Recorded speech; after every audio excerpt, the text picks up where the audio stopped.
أعوذ بالله من الشيطان الرجيم. بسم الله الرحمن الرحيم. عم يتساءلون عن النبأ العظيم الذي هم فيه مختلفون.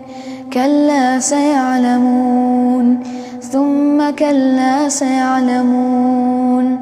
ألم نجعل الأرض مهادا والجبال أوتادا وخلقناكم أزواجا وجعلنا نومكم سباتا وجعلنا الليل لباسا وجعلنا النهار معاشا وبنينا فوقكم سبعا شدادا وجعلنا سراجا وهاجا وأنزلنا من المعصرات ماء ثجاجا لنخرج به حبا ونباتا وجنات ألفافا.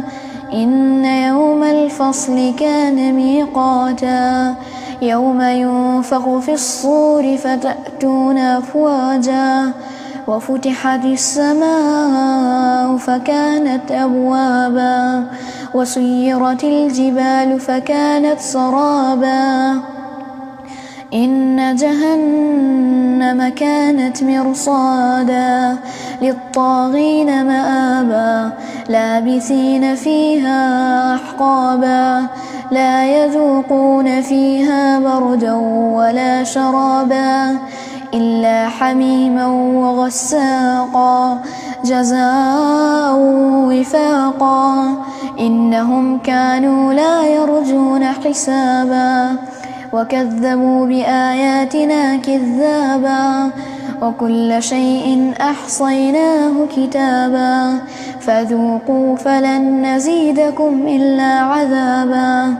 إن للمتقين مفازا حدائق وأعنابا وكواعب أترابا وكأسا دهاقا لا يسمعون فيها لغوا ولا كذابا جزاء من ربك عطاء حسابا. رب السماوات والأرض وما بينهما الرحمن لا يملكون منه خطابا. يوم يقوم الروح والملائكة صفا لا يتكلمون إلا من أذن له الرحمن وقال صوابا. ذلك اليوم الحق فمن شاء اتخذ إلى ربه مآبا. إنا أنذرناكم عذابا قريبا يوم ينظر المرء ما قدمت يداه ويقول الكافر يا ليتني كنت ترابا.